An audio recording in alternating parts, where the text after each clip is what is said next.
As Três Mentes, capítulo 12 do livro A Grande Rebelião. Existem, onde quer que seja, muitos velhacos do intelecto, sem orientação positiva e envenenados pelo asqueroso ceticismo. Certamente, o repugnante veneno do ceticismo contagiou as mentes humanas de forma alarmante desde o século XVIII. Antes daquele século, a famosa ilha Nontrambada, ou Encubierta, situada frente às costas da Espanha, se fazia visível e tangível constantemente. Não há dúvida de que tal ilha se encontra situada dentro da quarta vertical. Muitas são as lendas relacionadas com esta ilha misteriosa. Depois do século XVIII, a citada ilha perdeu-se na eternidade. Ninguém sabe nada sobre a mesma. Na época do rei Arthur e dos cavaleiros da Távola Redonda, os elementais da natureza manifestaram-se por toda parte, penetrando profundamente dentro de nossa atmosfera física. São muitos os relatos sobre duendes, gênios e fadas que ainda abundam na Verdierin, Irlanda. Desafortunadamente, todas essas coisas inocentes, toda esta beleza da alma do mundo já não é percebida pela humanidade, devido às sabichonices dos velhacos do intelecto e ao desenvolvimento desmensurado do ego animal. Hoje em dia, os sabichões riem de todas essas coisas, não as aceitam, ainda que, no fundo, nem remotamente tenham logrado a felicidade. Se as pessoas entendessem que temos três mentes, outro galo cantaria. Possivelmente até se interessariam mais por estes estudos. Desgraçadamente, os ignorantes ilustrados, metidos nos becos de suas difíceis erudições, nem sequer têm tempo para se ocupar de nossos estudos seriamente. Essas pobres pessoas são autossuficientes.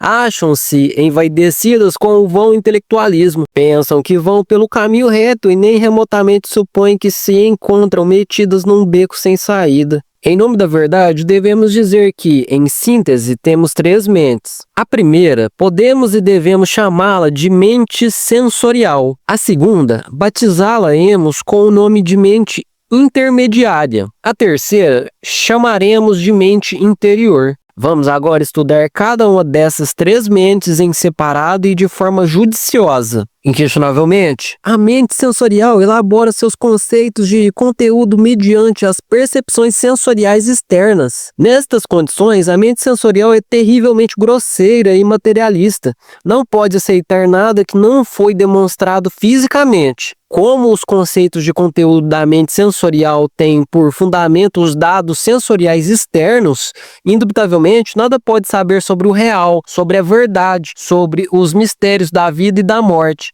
sobre a alma e o espírito, etc, etc, etc. Para os velhacos do intelecto, aprisionados totalmente pelos sentidos externos e engarrafados nos conceitos do conteúdo da mente sensorial, nossos estudos esotéricos lhes são loucura. Dentro da razão dos sem razão, no mundo do descabelado, eles têm razão, porque estão condicionados pelo mundo sensorial. Como poderia a mente sensorial aceitar algo que não seja sensorial? Se os dados do sentido servem de mola secreta para todos os funcionalismos da mente sensorial, é óbvio que estes últimos têm que originar conceitos sensoriais. A mente intermediária é diferente, embora tampouco não saiba nada de forma direta sobre o real. Limita-se a crer e isso é tudo. Na mente intermediária estão as crenças religiosas, os dogmas inquebrantáveis, etc, etc, etc.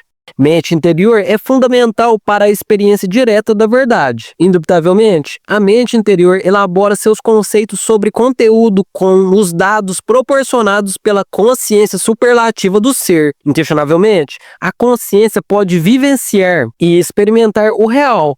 Não há dúvida de que a consciência sabe da verdade. Não obstante, para a manifestação, a consciência necessita de um mediador, de um instrumento de ação, e este, em si mesmo, é a mente interior. A consciência conhece diretamente a realidade de cada fenômeno natural e, mediante a mente interior, pode manifestá-la. Abrir a mente interior seria o indicado, a fim de sair do mundo das dúvidas e da ignorância. Isto significa que só abrindo a mente interior nasce a fé autêntica no ser humano. Olhada esta questão desde outro ângulo, diremos que o ceticismo materialista é a característica peculiar da ignorância. Não há dúvida de que os ignorantes ilustrados resultam 100% céticos. A fé é percepção direta do real, sabedoria fundamental, vivência disto que está mais além do corpo, dos afetos e da mente. Distinga-se entre fé e crença. As crenças encontram-se depositadas na mente intermediária. A fé é característica da mente interior. Desafortunadamente, existe sempre a tendência geral de confundir a crença com a fé. Ainda que pareça paradoxal, enfatizaremos o seguinte: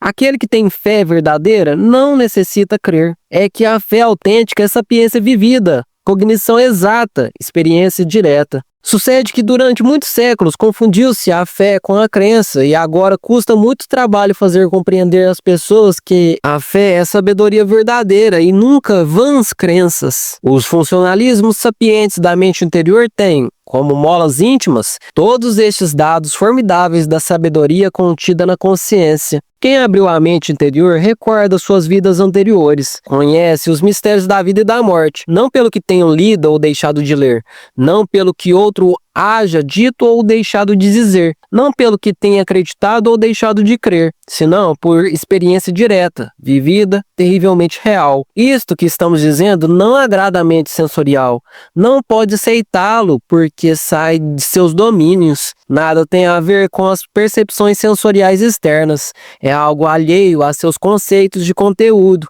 ao que lhes ensinaram na escola, ao que aprendeu em distintos livros, etc, etc, etc. Isto que estamos dizendo tampouco é aceito pela mente intermediária, porque de fato contraria suas crenças, desvirtua o que seus preceptores religiosos lhe fizeram aprender de memória, etc. Jesus, o grande Kabir, adverte a seus discípulos dizendo-lhes: cuidai-vos da levedura dos saduceus e da levedura dos fariseus. É ostensível que Jesus, o Cristo, com esta advertência, referiu-se às doutrinas dos materialistas saduceus e dos hipócritas fariseus. A doutrina dos saduceus está na mente sensorial, é a doutrina dos 5 sentidos. A doutrina dos fariseus encontra-se situada na mente intermediária.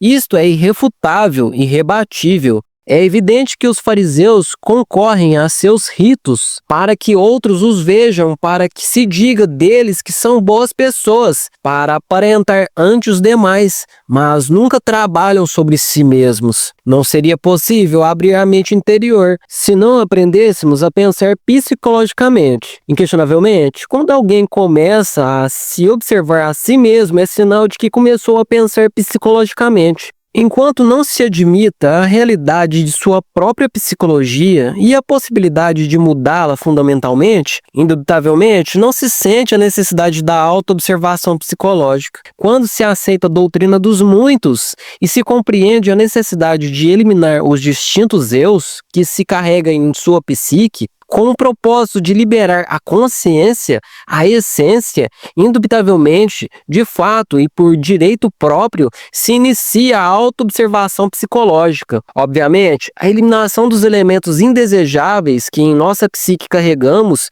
origina a abertura da mente interior. Tudo isto significa que a citada abertura é algo que se realiza de forma gradativa, à medida que vamos aniquilando os elementos indesejáveis que levamos em nossa psique. Quem tenha eliminado os elementos indesejáveis de seu interior em 100%, obviamente também terá aberto sua mente interior em 100%. Uma pessoa assim possuirá a fé absoluta.